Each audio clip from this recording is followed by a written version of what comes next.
Hey there, bookish gals and pals. Happy Monday. I hope your day is going splendidly.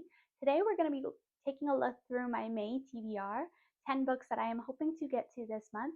But before that, our usual little update. I'm currently reading The Last Starborn Seer. I am about 50% in. I'm at page 222, and I am liking it so far, but I also haven't super connected to the characters yet, so we'll have to see how I feel by the end of it. A quick little update about my updates, the thing that I do at the beginning for a little spontaneity, where I tell you what I'm currently reading and give you a little bit of my thoughts on that. Since I record both of my videos for the upcoming week on the same day, I'm going to be changing it where the first one is more of that update, and then the second video of the week, if there is a second video of the week, I will tell you more like maybe what I'm planning to read next week. And if I don't know what, maybe you guys can vote in the comments and let me know what you think I should choose for my next read. But that's just not relevant to this video, but at least now you know that that's what I'll be doing. Anyways, I have a packed month for May. I am super excited about these reads, so let's get into talking about what books I'm planning to read this month.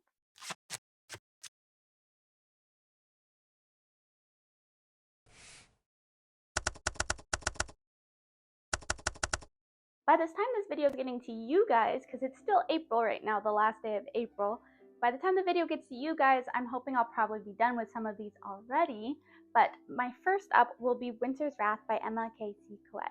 My lovely friend Daniela and I buddy read the first book in this series. The author reached out to both of us to read the book, and we absolutely adored it, so I'm really excited to get back into this world with her. We're buddy reading the rest of the series together. We're going to start this on the 1st of May, so probably by the time you see this video, I have read it, but I'm really excited about it. This series has seasons as kingdoms and rivals.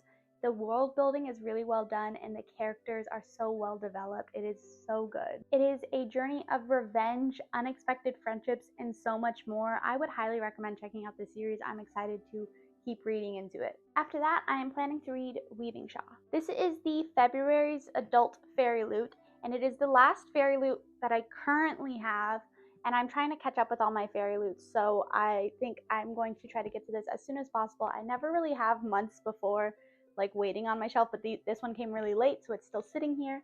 But I know that the April one is going to come soon, so I want to get to this and knock that out of the way and have my fairy loots caught up. From what I know, this is a gothic fantasy following a young woman who can see the dead, and she's kind of keeping that a very guarded secret, but unable to save her brother's life to get this expensive medicine he needs. She needs to make a trade with this guy who wants her to go find the specific ghost, so she has to reveal her secret, obviously.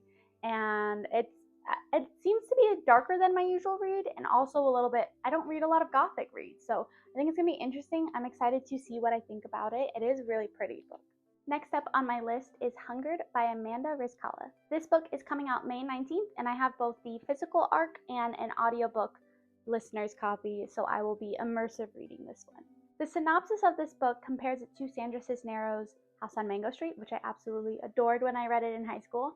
I think it has similar lyrical prose to it, and also it follows a 12-year-old girl who's living in a car with her family and her mother and her brother, and I think it follows similar themes as the House on Mango Street, like on identity and economic inequality and things like that. I think this book is going to be very meaningful and deep in many ways, and I'm excited to see all that it has in there. Then I have Release Me by Tahereh Mafi. This is book 2 in the Shatter Me the New Republic series, and it came out early April, and I got it from my pre-order, but I haven't had a chance to read it yet because I've been catching up on arcs and other books that I needed to read, but I am excited to get back into this world. If you don't know about this series, it follows the original Shatter Me series 10 years after the fall of the reestablishment, and we have James as our main male character from the original series. He's the younger brother, and we are seeing him now trying to prove himself as an adult and someone capable of being part of the team and helping out the original Shatter Me characters. And then we have Rosabelle, who, when we start the series, she is working for the enemy company, I don't know what you would call it, enemy place, called the Ark, and she's working as an assassin for them. But now she is on a mission to save her sister, and that has led her to James, So this is the second book. I won't spoil what happens in the first book past like the synopsis that I just gave you, but I really recommend you check out the Shatter Me series first if you haven't read it, and if you have, then I think you'd be interested in continuing the series with Release Me because it is very, very interesting and still well tied into that first series. I'm also planning on reading The Wicked Sea by Jordan Stephanie Gray. This is the Allurial edition, and from what I can tell, it is a romantasy about mermaids that has the tropes of enemies to lovers and forced proximity. I honestly don't know that much about it. All I know is that I had a credit and I wanted to cancel Allurial, so I was going to use my credit first. And I like pink, and I haven't read a mermaid story in a while, so I thought it would be interesting to check out, and I hope I love it. Next up will be A Dance of Lies by Brittney Arena. This was recommended to me by my 6 Book 6 friends, and specifically Daniela, the one that I am buddy reading with earlier this month that I mentioned, and I always trust her taste. She has amazing taste in books. I love the books she picks out for me every time she recommends something, and I'm excited to get to it. This one follows a dancer who is framed for a murder, and she gets a deal from the king to, if she becomes his spy for a while, then she can gain her freedom back. I think it's going to be very interesting. It is intriguing. I think this is the Fairy Loot that I skipped out on because I skipped 1 month of Fairy Loot just because finances and whatnot.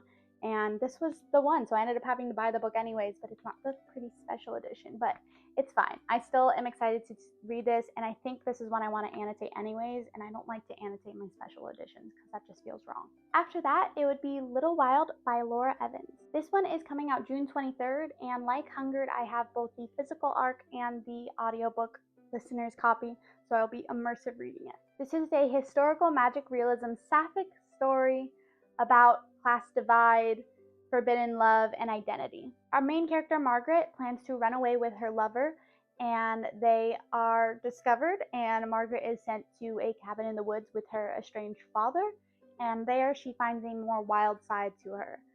That's all I can really give you because I don't know much else besides it, but it sounds really intriguing. I don't really read a lot of like historical based books just because I tend to find them a little bit dull for me, or a little bit bogged down by things I should know that I don't know because I don't really know my history that well. Anyways, that being said, I love sapphic stories. I think this is going to be up my alley. It sounds like it. It sounds really interesting, and I'm excited to read it. Next up, we have one of my most anticipated reads of this year, and that is The Midnight Train by Matt Haig. This book comes out May 26th, and I have the digital arc for it, which I'm so excited about. But this is book 2 in the Midnight World kind of a series of standalones by Matt Haig, starting with the, of course, famous The Midnight Library, which when I read it, I absolutely adored it. I recommended it to everyone I knew, and I'm actually having my fiance read it now, so I think it's going to be really, really good. This book explores what it means to relive your best memories, and if I know Matt Haig, I know it's going to be an emotionally deep and cutting story about how your memory works, about the choices you make, and so much more that I can't even begin to imagine. I'm really excited to get into this one. Next up would be Every Exquisite Thing by Laura Stevens. This one also comes out May 26th, and I only have the audiobook early listeners copy of it. This is listed as a feminist YA horror thriller romance retelling of the Picture of Dorian Gray.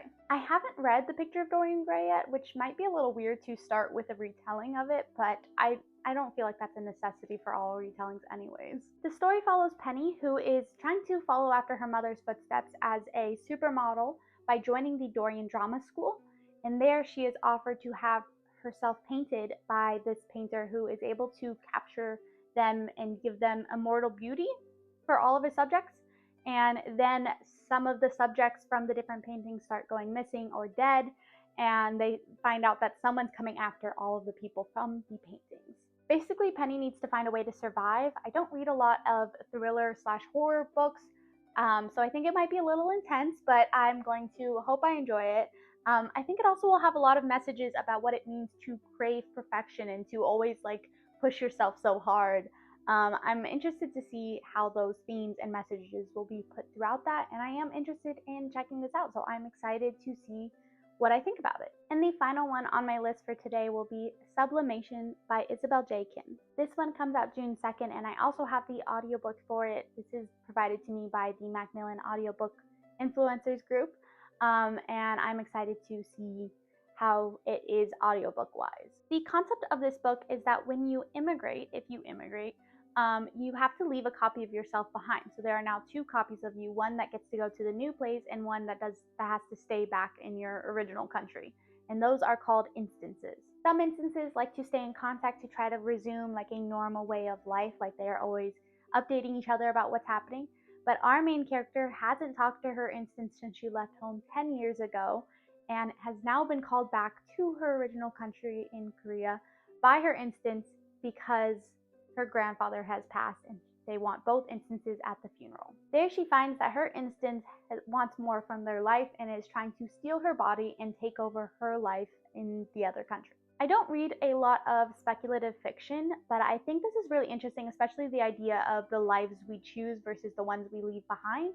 I think it might be a little intense for me, but I'm excited to see how this plays out and the interesting implications of a world like this. And those are all of the books on my hopefuls. What did you think of my list? Have you read any of these? Are you planning to read any of these? Let me know down in the comments so we can talk about them. Thank you so much for watching. I hope you enjoyed. If you did, please consider giving a thumbs up, subscribing, or hitting that notification bell so you get notified when I post. And until next time, happy reading!